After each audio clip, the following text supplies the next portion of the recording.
سب سے بڑی حدیث اذان کے حوالے سے میرے خیال میں ہے کہ آپ صلی اللہ علیہ وسلم نے ارشاد فرمایا کہ کل جب لوگ قبروں سے اٹھیں گے، دوبارہ جب اٹھایا جائے گا ان کو، تو وہ لوگ مختلف تعویلیں کریں گے اور اپنے ایمان سے متعلق بڑے پریشان ہوں گے۔ تو فرمایا کہ جو مؤذن ہوگا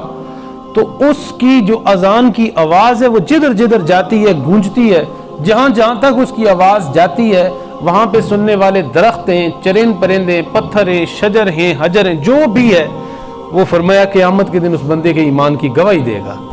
اس سے بڑی حدیث اور کیا ہو سکتی ہے؟ ایمان کی گواہی ہم تو ساری زندگی دعائیں یہی مانگتے ہیں، یا اللہ مر جائیں، مرتے وقت موت کے وقت کلمہ نصیب فرما، کل قیامت کے دن اٹھیں کلمہ نصیب فرما،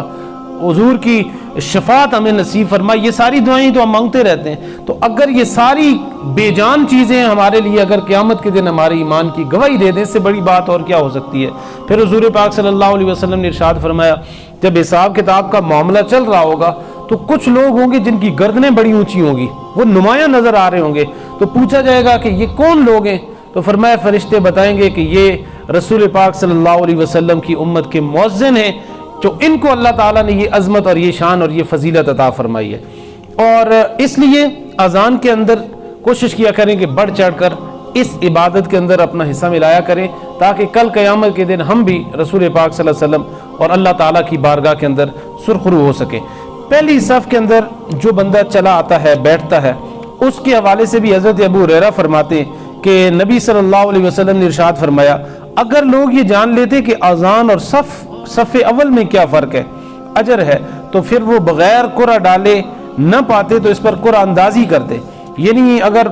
ان کو پتہ چل جاتا کہ پہلی صف کا ثواب کیا ہے، اذان کا ثواب کیا ہے، تو وہ کسی کو نہ دینے دیتے، نہ پہلی صف کے اندر کسی کو بیٹھنے دیتے، کہتے جی قرعہ ڈالے، قرعہ اندازیاں کرتے اس کے لیے۔ لیکن حضرت ام المؤمنین حضرت عائشہ صدیقہ فرماتی ہیں کہ نبی صلی اللہ علیہ وسلم نے ارشاد فرمایا کہ ہمیشہ صف اول سے پیچھے لوگ جو رہ جاتے ہیں،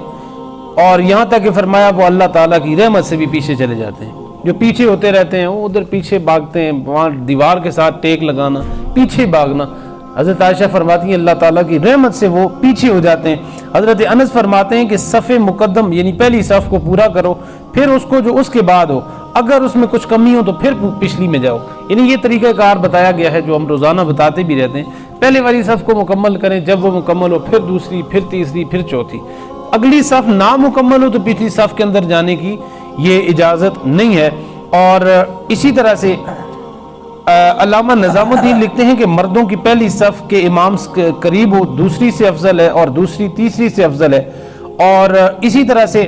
آقا کریم صلی اللہ علیہ وسلم نے ارشاد فرمایا، حدیث کے اندر اس کے بے شمار فضائل ہیں، اور فرمایا کہ کسی بھی محفل کے اندر بیٹھنے کے آداب یہ ہیں کہ اس طرح سے بیٹھا جائے کہ بعد میں آنے والے لوگوں کو تکلیف نہ ہو، پیچھے والے آنے والوں کو بیٹھے ہوئے لوگوں کی گردنیں پھلنگنی نہ پڑے۔